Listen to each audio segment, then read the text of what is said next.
கர்த்தருடைய பரிசுத்தமுள்ள நாமத்திற்கு ஸ்தோத்திரம். இன்றைய நாளின் கர்த்தருடைய வார்த்தையாக அப்போஸ்தலர் 17வது அதிகாரம் 24வது வசனம்.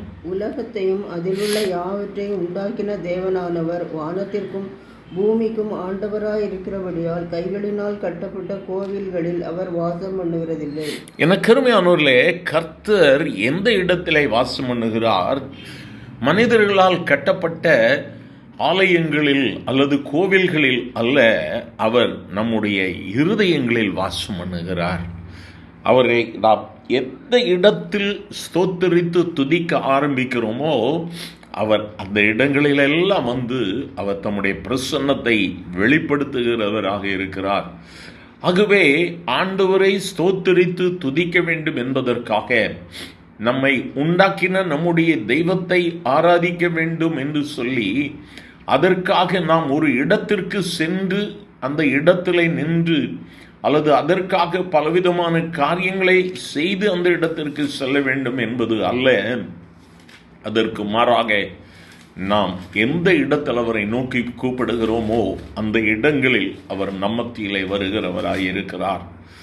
ஆராதனை அல்லது கோவில்களில் நாம் கூடி ஜெபிப்பது மக்கள் ஒருமனப்படுவதற்காக, ஒருங்கிணைந்து நாம் அவருடைய சமூகத்தில் சமுதாயத்திற்கு ஏற்ற விதமாய் நிற்பதற்காக நாம் கூடுகிறோம். ஆனால் உலகத்தையும் அதில் உள்ள எல்லாவற்றையும் உண்டாக்கின தேவனானவர் அவரை ஒரு சிறிய இடத்திலே நாம் அடக்கி வைக்க முடியாது. அவர் நமக்குள்ளே வாசம் செய்கிறவராய் இருக்கிறார். ஆகவேதான் அவர் கைகளினால் கட்டப்பட்ட கோவில்களில் வாசம் பண்ணுவதில்லை.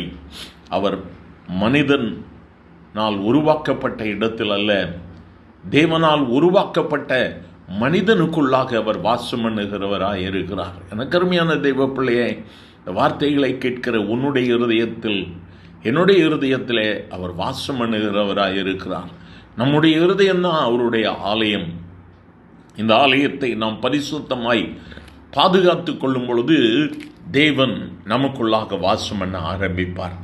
நமக்குள்ளாக அவர் உலாவ ஆரம்பிப்பார். நம்முடைய வாழ்க்கையில் அவர் நன்மைகளை கட்டளையிடுகிறவராயிருப்பார். இந்த நாட்களிலும் ஆண்டவருக்கு நன்றி செலுத்தி, ஆண்டவரே எனக்குள்ள வாசம் பண்ணுங்கப்பா, என்னுடைய இதயத்திற்குள்ள வாங்கப்பா, என்னுடைய இருதயம் உம்முடைய ஆலயமாக இருக்க வேண்டும், என்னை பார்க்கிறவர்கள் உம்மை காண வேண்டும் என்று சொல்லி நம்மை ஆண்டவருக்கு ஒப்பு கொடுத்து ஆண்டவரிடத்தில் கெஞ்சி கேட்கலாமா? எங்கள் அன்பின் ஆண்டவரை, ஆசீர்வதிக்கப்பட்ட இந்த காலவேளைக்காக நன்றி. மனிதர்களுடைய கைகளினால் கட்டப்பட்ட கோவில்களில் அல்ல ஆண்டவரே, உம்மால் உருவாக்கப்பட்ட மனிதனுடைய இருதயங்களில் நீர் வாசம் பண்ணுகிறவராக இருக்கிறேன். எங்கள் ஒவ்வொருவர் இருதயத்திலும் நீர் வாசம் பண்ணுகிற தெய்வர்க்காய் ஸ்தோத்திரம். இந்த இருதயம் நீர் வாசம் செய்கிற இடம் ஆண்டவரே, இதை பரிசுத்தமாய் நாங்கள் பாதுகாத்து கொள்ள கர்த்தர் எங்களுக்கு உதவி செய்யும். துன்மார்க்கமான உலகத்தின் இச்சைகளுக்கு இடம் கொடாதபடி கர்த்தருடைய பரிசுத்தத்திற்கு இடம் கொடுத்து ஒவ்வொருவரும் வாழ கர்த்தர் உதவி செய்யும். ஆசீர்வதியும். இயேசுவின் நாமத்தில் பிதாவே, ஆமேன், ஆமேன்.